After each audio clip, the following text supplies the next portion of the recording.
सर्वेषां सुस्वागतम। आज हम 40 धातुओं के विषय में पढ़ चुके हैं।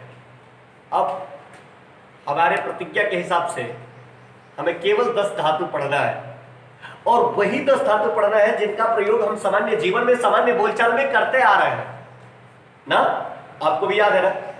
अब आप सोच रहे होंगे कि हम संस्कृत बोलने के लिए उपस्थित हुए और धातुओं को पढ़ रहे हैं। देखिए, जब तक हमारे पास शब्दों का बोध नहीं होगा ना, जब तक हमारे पास शब्दों का ज्ञान नहीं होगा, जब तक हमारे पास शब्दों का संग्रह नहीं होगा, जब तक हम क्रियाओं के विषय में नहीं जानेंगे, जब तक हम क्रियाओं के विषय में नहीं पढ़ेंगे, जब तक हम क्रियाओं के विषय में अध्ययन नहीं करेंगे, तब तक संस्कृत बोलना असंभव है।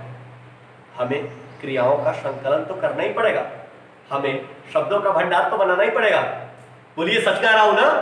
तो आइए इसी सिलसिले में आज फिर से हम लोग 10 धातुओं को पढ़ते हैं और अपने शब्दों का भंडार बढ़ाते हैं, अपने क्रियाओं का भंडार बढ़ाते हैं। और बिल्कुल साधारण है, आप चिंता मत करिए, बिल्कुल बेसिक है, बिल्कुल आपके जानने योग्य है, और आपको थोड़ा सा बस विचार करना है, तुरंत ही समझ में आएगा। और मेरे साथ आप आवृत्तियां भी करेंगे, आप उसको दोहराएंगे मेरे साथ, बिल्कुल समझ में आएगा। तो आइए देखते हैं। रच धातु मैंने पहले लिया। देखिए, रच धातु का अर्थ होता है रचना करना। रच धातु का अर्थ क्या होता है? रचना करना। कवि रचना करता है, लेखक रचना करता है। मैंने उदाहरण में भी लिया है, नाट्यकारः नाटकं रचति, नाट्यकारः नाटकं रचयति। नाट्यकार क्या करता है? नाटक की रचना करता है। ठीक है, आगे क्या है? दंड धातु है। दंड धातु का मतलब होता है दंड देना। दंड धातु का मतलब क्या होता है? दंड देना। आगे हम हन धातु पढ़ाएंगे। हन धातु का मतलब होता है मारना, मतलब समाप्त कर देना। देखिए, दंड करना अलग बात है और समाप्त कर देना अलग बात है ना। तो दंड धातु का अर्थ होता है दंड देना। शिक्षकः दंडेन छात्रान् दंडयति। दंडेन अर्थात दंड के द्वारा। यहाँ पे तृतीया एक वचन का प्रयोग हुआ है। अरे शिक्षक दंड से ही दंड देगा ना। तो दंड का क्या होता है? दंडे का क्या होता है संस्कृत? दंडेन। क्या होता है? दंडेन। तृतीया एक वचन में तो क्या हो गया? शिक्षका दंडेन छात्रान् दंडयति। छात्रान् अर्थात छात्रों को। आगे क्या है? सुच। सुच का अर्थ होता है सूचना देना। सुच धातु का क्या अर्थ होता है? सूचना देना। ठीक ना। तो क्या है? सूचना देना। अहम पत्रेण छात्रान् सूचयामि। अहम अर्थात मैं, पत्रेण अर्थात पत्र के द्वारा, छात्रान् अर्थात छात्रों को, छात्रान अर्थात छात्रों को, छात्र छात्रों छात्रा छात्रम छात्रों छात्रान। समझ में आ रहा है? तो छात्रान क्या है? द्वितीय बहुवचन है। कर्म को आपको पढ़ाया था ना, कर्ता ने कर्म को। तो क्या है? छात्रों को। अहम अर्थात मैं, पत्रेण अर्थात पत्र के द्वारा, छात्रान अर्थात छात्रों को, सूचयामि अर्थात सूचित करता हूं, सूचना देता हूं। आगे क्या है? नृत्य धातु है। देखिए, नृत्य धातु का मतलब है नाचना। नृत्य धातु का अर्थ क्या है? नाचना।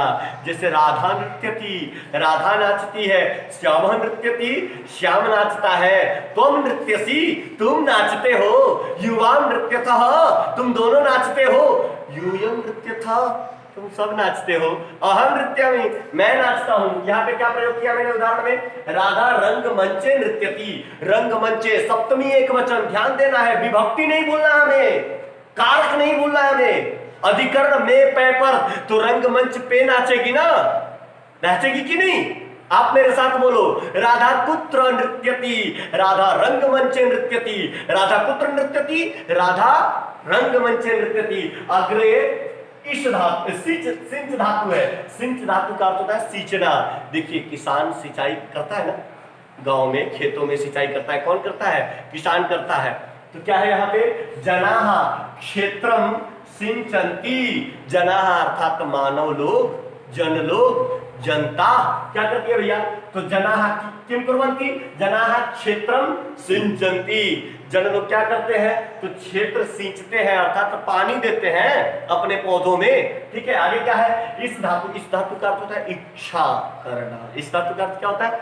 चाहना, इच्छा करना। ठीक है, अहम धनम इच्छामि, अहम धनम इच्छामि, मैं धन चाहता हूं। आप भी चाहते हैं? भवतः अपि धनम इच्छति किम न इच्छति? धनम इच्छति अहम जानामि, अवश्यमेव इच्छति।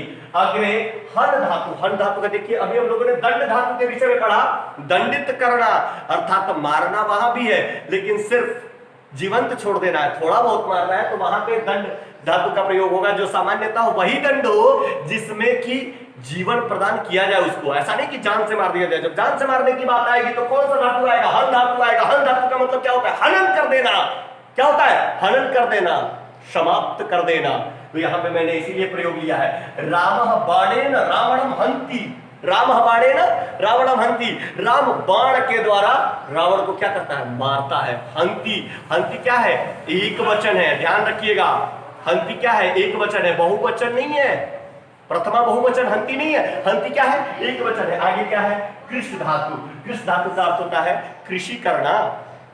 कृषकः क्षेत्रे कृषति, कृषक क्षेत्र में क्या करता है? खेती करता है। मैंने उदाहरण क्या लिया है? कृषकः कृषि यंत्रेण कृषति। कृषक कृषि यंत्र से क्या करता है? कृषि कार्य करता है। कृषकः केन कृषति, कृषकः कृषि यंत्रेण कृषति। कृषकः केन कृषति, आप मेरे साथ बोलिए, कृषकः केन कृषति, कृषकः कृषि यंत्रेण कृषति। अग्रे तुद धातु। तुद धातु का मतलब होता है कष्ट देना ना, किसी के आत्मा को चोट पहुंचाना, किसी के आत्मा में विलाप प्राकट्य करना है, तुद कहलाता है, अर्थात कष्ट देना ना। तुद धातु का अर्थ क्या है? कष्ट देना। और उसका मैंने प्रयोग क्या किया? उदाहरण में क्या लिया है? रामः श्यामं तुदति, राम श्याम को कष्ट देता है। मैंने बताया था ना आपको, कर्ता ने कर्म को, रामः अर्थात राम, श्यामम अर्थात श्याम को, तुदति अर्थात कष्ट देता है ना। आप किसी को नहीं देना, कष्ट अच्छी चीज नहीं है, कष्ट तो नहीं ही दिया जाता है ना। कम से कम इतना तो बिल्कुल समझिए, कष्ट किसी को मत दीजिए। कष्ट देने से क्या होता है पता है? बहुत ही बुरा होता है। आगे क्या है? विष धातु है। विष धातु का अर्थ होता है प्रवेश करना। विष धातु का अर्थ क्या होता है? प्रवेश करना। अहम विद्यालय विशामी, मैं विद्यालय में प्रवेश करता हूं। अहम गृहे विशामी, मैं घर में प्रवेश करता हूं। अहम देवालय विशामी, मैं देवालय में प्रवेश करता हूं। अहम मंदिरे विशामी, मैं मंदिर में प्रवेश करता हूं। अहम शौचालय विशामी, मैं शौचालय में प्रवेश करता हूं। कुछ भी ले लीजिए। अहम पुस्तकालय विशामी, मैं पुस्तकालय में प्रवेश करता हूं। तो प्रवेश करने के अर्थ में क्या है? विष धातु का प्रयोग है। अच्छा, एक चीज और, अभी मैं आप लोगों को उपसर्ग पढ़ाऊंगा, उसमें उपसर्ग होते हैं 22। कितने होते हैं? 22 होते हैं। वहां पे प्र जुटता है विष धातु में ही, तो प्रविशामी बन जाता है ना। क्या बन जाता है? प्रविशामी।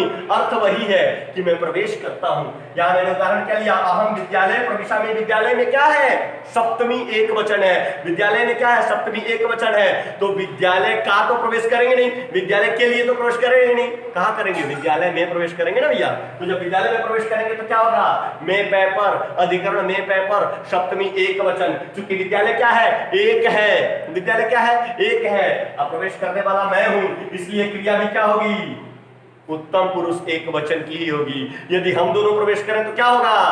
आवाम विद्यालय प्रविशामः, वयम विद्यालय प्रविशामः।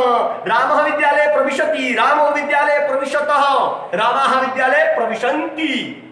समझ में आ रहा है ना? मैंने आपको पढ़ाया था ना, बिल्कुल सरल है, समझिए। और हम वादा करते हैं आपसे, बस 10 से 15 दिन और मेरे साथ बने रहिए मित्रों। संस्कृत आएगा चुटकियां बजा करके। संस्कृत बिल्कुल आना है आपको, ऐसा संभव ही नहीं है कि ना आए ना। 10 दिन हमारे साथ बने रहिए। आज के लिए जय श्री कृष्णा। इसको मन लगा करके पढ़िए।